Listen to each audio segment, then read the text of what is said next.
My name is Julianna Glassanos, and I'm a Latin American chef. I own Hey Chica Authentic Latin Food, and I've studied at the Culinary Institute of America in Hyde Park, New York, as well as the Culinary Institute of America in San Antonio, Texas. Today I'm in the Honest Way Food Co-op Teaching Kitchen, and I'm going to be showing you how to make chocolate spiced flan.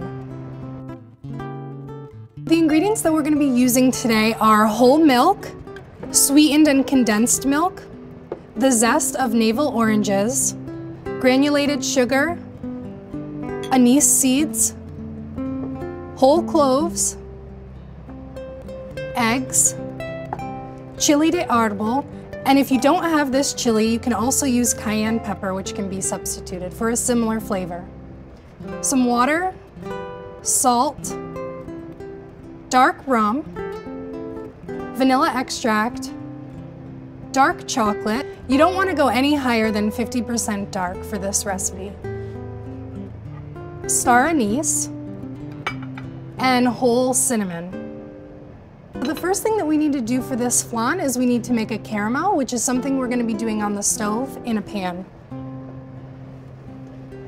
You want to add your sugar to the pan, and also the water. I've really had an interest in Latin American food because of the different memories that I have associated with it. When I was 8 years old, my family hosted a student from Guadalajara, Mexico, and she came to stay with us, and it really opened up my eyes into the Mexican culture. And then from there, I wanted to learn more about Latin America in general. What we want to do is we want to bring this to a light boil. We don't want it to boil too hard, but we want to bring it to a simmer. And this is going to take about 8 to 10 minutes.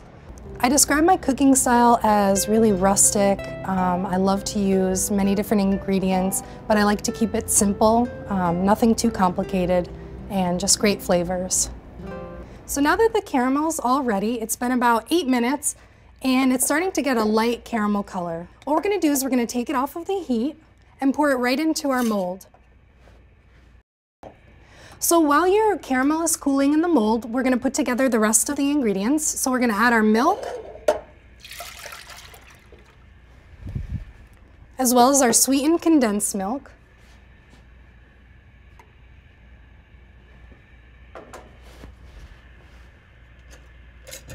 We're also going to add our spices to this, and that's going to give it a really nice flavor.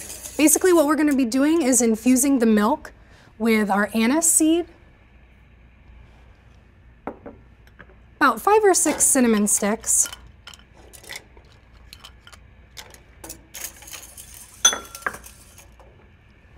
a few star anise,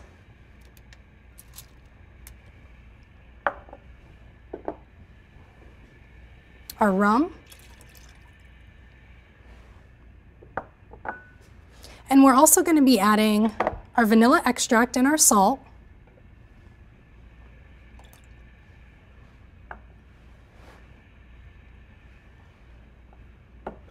And while this starts to come up to a simmer, now we can extract our zest from the oranges.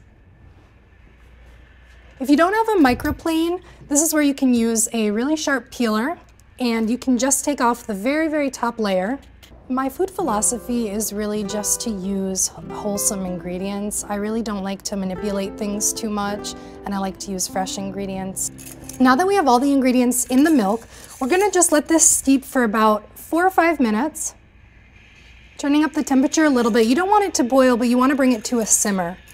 While we're waiting for this to simmer, we can start to get our eggs ready. We're going to be putting a total of 6 eggs in here. We're going to be using 2 whole eggs and 4 egg yolks. Okay, so now that you have your 4 egg yolks and your 2 whole eggs, what you want to do is whisk it up. So this has almost come up to a simmer, and we actually forgot to add the chili, which is one of my favorite parts, so let's not forget that. I'm using the chili, so I'm just going to break off the top and remove the seeds. And this is not going to make it very spicy, it's just going to give it a nice spice flavor. And remember that this will all be strained out of the final mixture, so you won't have any chunks in your delicious and creamy flan. I'm going to strain it through a sieve. into a bowl of the chopped chocolate. You want to use about 8 ounces of chocolate, which is also the same as about 1.25 cups. And you want to make sure it's chopped so that it dissolves fairly quickly.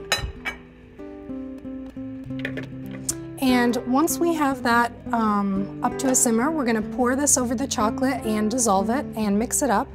And then we're going to let this cool, and once it's cool, we're going to combine it with our mixed eggs. Now that the mixture is really infused with all of these spices and flavors, pour it over the chocolate, straining out all the spices.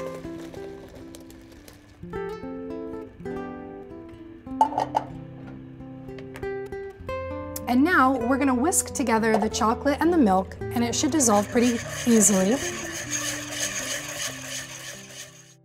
It's been probably cooling on the counter for about 30 minutes. Just want to bring it to room temperature. And the reason why we do that is because when we add it to the eggs, if it's too hot, it will actually cook the eggs. So we don't want to do that. So now we're just going to add it to our egg mixture. What I like to do is just add a little bit to the egg mixture.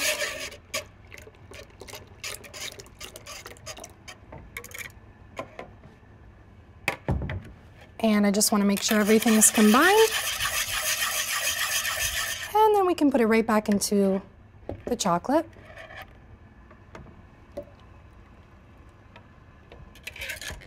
All right, so now this is ready to go into our pan. The caramel is now cooled at this point. So what we're gonna do is you wanna find another pan that you can use that's probably like 2 to 4 inches deep. And we're gonna put the pan right inside. And this is gonna end up being a water bath. So we're gonna pour the chocolate right in, and you don't need to grease the pan with anything. You're not gonna have any issues with it sticking. And about 3/4 the way up. And now it's ready to go in the oven. What we're gonna do is we're gonna put it in the oven on the rack, and then we're gonna carefully add hot water and bring it up about halfway up the pan. The flan's been in the oven for about 1 hour and 15 minutes, and we're gonna check to see if it's done.